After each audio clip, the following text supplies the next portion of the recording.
আমরা সবাই জানি এটা শুধু একটা কৃত্রিম ভূতের ঘর, কাঠরং, আলো আর সাউন্ড এফেক্ট দিয়ে তৈরি। কিন্তু ভিতরে পা রাখার পর কেন জানি বাস্তব আর কল্পনার মাঝখানে সীমারেখাটা একটু ঝাপসা হয়ে যায়। প্রথমেই চারপাশটা অদ্ভুত অন্ধকার, কোথাও মৃদু লাল আলো, কোথাও আবার একেবারে নিস্তব্ধতা। মনে হচ্ছিল কেউ যেন আমাদের প্রতিটি পদক্ষেপ লক্ষ্য করছে। হঠাৎ করেই কোথা থেকে একটা দরজা খুলে গেল, অদ্ভুত একটা শব্দ কানে এলো। সামনে দাঁড়িয়ে থাকা মুখোশ পরা চরিত্রগুলো এমনভাবে এগিয়ে আসছিল যেন সত্যিই তারা এই জায়গার বাসিন্দা।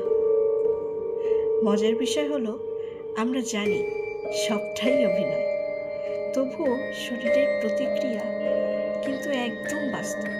হৃদস্পন্দন বেড়ে যায়, হাত পা ঠান্ডা হয়ে আসে, আর চোখ অনিচ্ছা সত্ত্বেও চারপাশে বিপদের ইঙ্গিত খুঁজতে থাকে। আসলে মানুষ রহস্যকে সবসময়ই একটু ভয় পায়, আর সেই অজানা অনুভূতিকে ব্যবহার করে তৈরি হয় এমন ভূতের ঘর। আলো, শব্দ, হঠাৎ চমকে দেওয়া দৃশ্য, সব মিলিয়ে কয়েক মিনিটের জন্য আমাদের মস্তিষ্ক বিশ্বাস করতে শুরু করে সামনে যা ঘটছে তা সত্যিই ঘটছে। এই কয়েক মিনিটে আমি বুঝলাম, ভয় সবসময় বাস্তব কোনো জিনিস থেকে আসে না।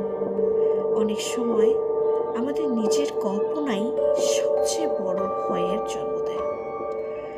যদিও বেরিয়ে আসার পর মনে হচ্ছিল সবই ছিল একটি দারুণ অভিজ্ঞতা, কিন্তু ভিতরে থাকা অবস্থায় বিশ্বাস করুন, প্রতিটা সেকেন্ড যেন একটা রহস্যের ভিতর দিয়ে হাঁটার মতো।